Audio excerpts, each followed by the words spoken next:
Welcome to another episode of Back Pass Tactics. We build backwards and transition forward because every goal begins with building from the back and passing forward. Let's talk about Manchester United, the formation that I would use at Manchester United, the lineup that I would use, and we'll analyze each and every position.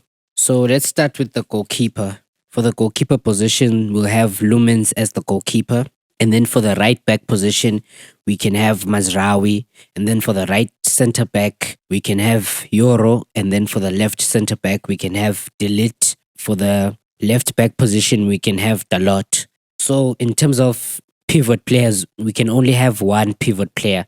And this pivot player would be Ugarte. So Ugarte will be the number 6 for Manchester United. And then we'll have two playmakers. This is Mason Mount and Bruno Fernandes. And then for the right winger, we can have Mbeumo. For the number 9, obviously, we can have Benjamin Sesko. And then for the left winger, we can have Cunha. So let's analyze how these positions play with each other. So we'll start with Dalot's role. So as we know, Cunha is a type of winger that cuts in. He's almost like a playmaker type of winger. He likes inverting. So Dalot would be occupying the wide spaces for Manchester United so that it allows Cunha to tuck in near Sesko. So Cunha would be inverting and tucking in with Sesko. So he'll be almost occupying the second striker type of position and he'll be tucking in. So this allows Dalot to occupy the wide space. And then on the side of Mazraoui and Mbeumo, we know that Mbeumo loves hugging the touchline. So Mbeumo is a natural winger. So he'll be playing wide. And then Mazraoui will be inverting. So Mazraoui can act as an inverted right back. Remember the position that João Cancelo played, the position that Trent Alexander-Arnold played for Liverpool as well. Because we know that Mazraoui is a ball-playing defender. He knows how to pass. He's very good when it comes to attacking. So this would allow Mbeumo to occupy the wide spaces and then Mazraoui will cut in and be the inverted player. So this helps Manchester United in the sense that Ugarte has players that are helping him in the midfield position since he's the only pivot in the midfield. When Mazraoui inverts, it adds players in the midfield. It overloads the midfield for the opposition team. So in essence, it's almost as if Mazraoui is helping Ugarte in the central midfield position. And then when it comes to Bruno Fernandes and Mount, they'll be making inward runs into the opposition half. So sometimes Bruno Fernandes would occupy the number 10 space. When Bruno Fernandes occupies the number 10 space, Mason Mount will be in between Ugarte and Bruno Fernandes. He'll be almost occupying the box-to-box position, but he will not be playing as a box-to-box. He'll just be simply almost occupying the box-to-box position because Cunha would be inverting and occupying the left midfield role for the team.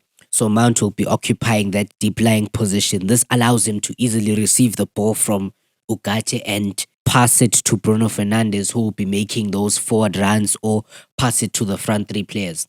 So the reason why Mount is playing this position is that it also creates a midfield overload for the opposition. For Mount having that position in the team, he's also a hard worker. Mount is the type of player that is a hard worker. So even when there's transitional play, when there's counter-attacks, Mount can also sometimes occupy the wide position. He can sometimes also act as a playmaker. And the reason why Bruno Fernandes is the playmaker in this system is because we want Bruno Fernandes to be at his best position. And Bruno Fernandes' best position is not box-to-box. It's not deep-lying midfielder. It's as a number 10. So this allows him to supply the passes for Sesko. It allows him to supply the passes for Mbeumo. It allows him to supply the passes for Cunha as well. So the reason why we don't want Bruno Fernandes coming back to receive the ball, we want the other midfielders to give the ball to Bruno Fernandes so that he progresses forward. And sometimes he can occupy those positions that are closer to the final third. So he can either take a short shot or give a through ball to one of the three front players.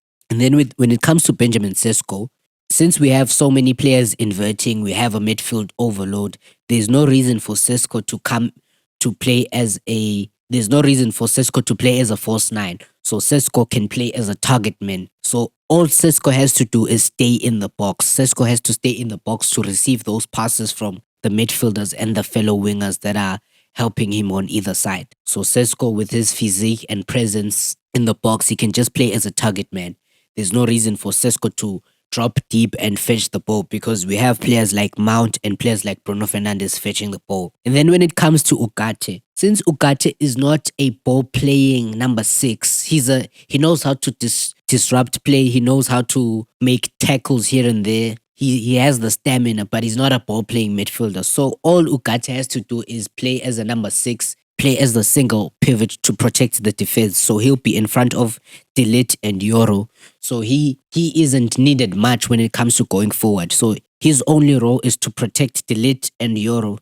So when Dalot is making a progressive run, Ugarte can almost come and act as a center back, and this would allow De Ligt to almost occupy the Dalot role. When Mazraoui is also out of position, Yoro can drop into Mazraoui's position, and then Ugarte can act as the temporal centre back pairing with De Ligt. So this is how I would line Manchester United if I were the coach of Manchester United. And this system is Premier League friendly, unlike the system that Amorim is trying to create at Manchester United. The system is good for teams who park the bus, teams who play transition, teams who play counter-attacking football. So this system suits most teams that Manchester United will play against.